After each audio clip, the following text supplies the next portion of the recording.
Hallelujah. सबको जय मसीह की। आइए हम मेरी भविष्यवाणी की पुस्तक में से आज के वचन को पढ़ेंगे, जो हमें अपोस्टल अंकुर यूसुफ नरूला जी और पास्टर सोनिया यूसुफ नरूला जी के द्वारा दिया जाता है। आइए हम इस वचन को पढ़ने से पहले कुछ देर प्रार्थना में जाएं। धन्यवाद यीशु मेरे सामर्थी खुदा, तेरा थैंक्स करते हैं पिताजी, इस वचन के लिए तेरा धन्यवाद करते हैं मेरे परमेश्वर पिताजी। इस सुबह के लिए तेरा थैंक्स करते हैं मेरे सामर्थ्य खुदा कि तूने हमें इस सुबह को दिखाया मेरे परमेश्वर। तेरा धन्यवाद करते हैं पिता, खुद को तेरे ब्लड में कवर करते हैं, तेरे लोगों को तेरे ब्लड में कवर करते हैं, तेरे दास और दासी को तेरे लहू में कवर करते हैं मेरे परमेश्वर।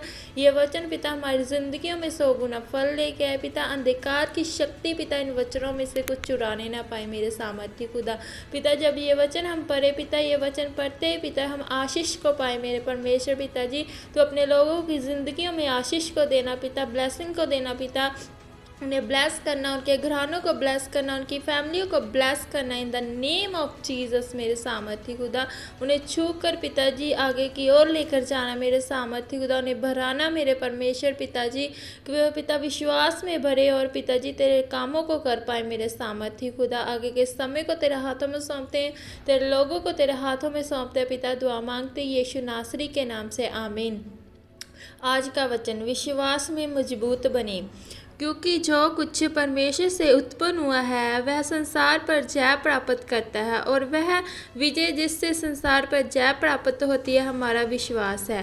पहला यूहन्ना 5:4। मेरे प्रियो, बाइबल में लिखा है कि धर्मी जन विश्वास से जीवित रहेगा। अगर आप मसीह में जीवित हैं तो आप विश्वास के द्वारा जीवित हैं, क्योंकि बिना विश्वास के आप मसीह में सही तरीके से नहीं चल सकते। और जब आपका विश्वास मजबूत होता है तब आपको परमेश्वर के साथ चलने में आसानी होती है। जिस तरह हम बाइबल में दाऊद के बारे में पढ़ते हैं कि गोलियत दाऊद से कई ज़्यादा शक्तिशाली और बलवान था। दाऊद ने गोलियत को एक छोटे से पत्थर से मार गिराया। ऐसा इसलिए हुआ क्योंकि उसका विश्वास परमेश्वर पर मजबूत था, इसलिए परमेश्वर ने उसे गोलियत जैसे बलवान के ऊपर विजय दिलाई। मेरे प्रिय, शैतान जानता है कि आपकी कमजोरी क्या है। वो आपके विश्वास पर हमला करता है ताकि वो आपको परमेश्वर से दूर कर सके, क्योंकि वो यह बात जानता है कि आप किस कारण से मसीह में जीवित हैं और कैसे चल रहे हैं। पौलुस कहता है कि इसी विश्वास को दूर करने के कारण कितनों का विश्वास रूपी जहाज डूब गया। इसलिए यह ज़रूरी है कि आप एक जीवित चर्च का हिस्सा बने जो आपके विश्वास को बढ़ाए और मजबूत करे, क्योंकि जीवित चर्च परमेश्वर के वचन के अनुसार चलने में आपकी अगुवाई करती है और आपके विश्वास को बढ़ाती है। मेरे प्रिय, जब आपका विश्वास मजबूत होता है तो आपके सामने कितनी भी बड़ी परीक्षा क्यों ना हो, आप उस परीक्षा को पार करके निकल जाते हैं।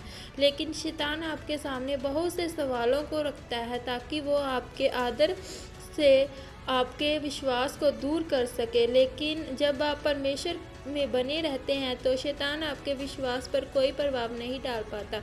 लेकिन जब आपका विश्वास कमज़ोर होता है तो शैतान आपके जीवन में काम करता है और आप परमेश्वर में सही रीति से नहीं चल पाते हैं, जिसके कारण आप अपने आत्मिक जीवन में ऊंचे नहीं जा पाते हैं। और जब एक मनुष्य का विश्वास बिगड़ता है तब वह एक मुर्दे के समान हो जाता है। मेरे प्रिय, बाइबल बताती है कि विश्वासी के द्वारा आप संसार पर जय प्राप्त करते हैं। जब आपका विश्वास परमेश्वर में मजबूत होता है तब परमेश्वर आपको अपनी विधियों को बताता है ताकि वो आपको अपनी महिमा के लिए तैयार कर सके। अगर आपका विश्वास कमज़ोर है तो आपको ज़्यादा से ज़्यादा वचन पढ़कर, गवाहियों को सुनकर, लगातार चर्च में आकर, प्रार्थना करके और अपने जीवन परमेश्वर की आज्ञाओं को पूरा करके अपने विश्वास को मजबूत करना होगा, क्योंकि आपका विश्वास ही सही निर्णय लेने में आपकी सहायता करता है और आशीष जीवन जीने में आपकी अगुवाई करता है। आमीन। प्रार्थना, ये प्रार्थना आपके द्वारा की जाए। सर्वशक्तिमान परमेश्वर, मैं इस वचन के लिए आपका धन्यवाद करता हूँ। परमेश्वर, मैं प्रार्थना करता हूँ कि आप मेरे विश्वास को भरने में मेरी अगुवाई करें ताकि मैं आपके वचन के अनुसार चल सकूँ और आपकी महिमा कर सकूँ। प्रभु यीशु मसीह के नाम में, आमीन। धन्यवाद यीशु मेरे सामर्थी खुदा, इस वचन के लिए तेरा धन्यवाद करते हैं मेरे परमेश्वर पिताजी। अपने अपने लोगों का पिता विश्वास भराए मेरे सामर्थ्य खुदा, वो विश्वास में भरे और तेरे नाम को ऊंचा करे पिताजी। उनका विश्वास तेरे नाम में भरने पाए मेरे सामर्थ्य खुदा। ये वचन उनकी ज़िंदगियों में 100 गुना फल लेके आए मेरे परमेश्वर। अंधकार की शक्ति इन वचनों में से कुछ चुराने ना पाया। आके समय को तेरे हाथों में सौंपते हैं पिता, उनके पूरे दिन को तेरे लहू में कवर करते हैं पिताजी। उन्हें ब्लेस करना पिताजी, आशीष को देना पिताजी। आके समय को तेरे हाथ में सौंपते हैं, दुआ मांगते हैं यीशु नासरी के नाम से, आमीन। सबको जय मसीह की। God bless you all.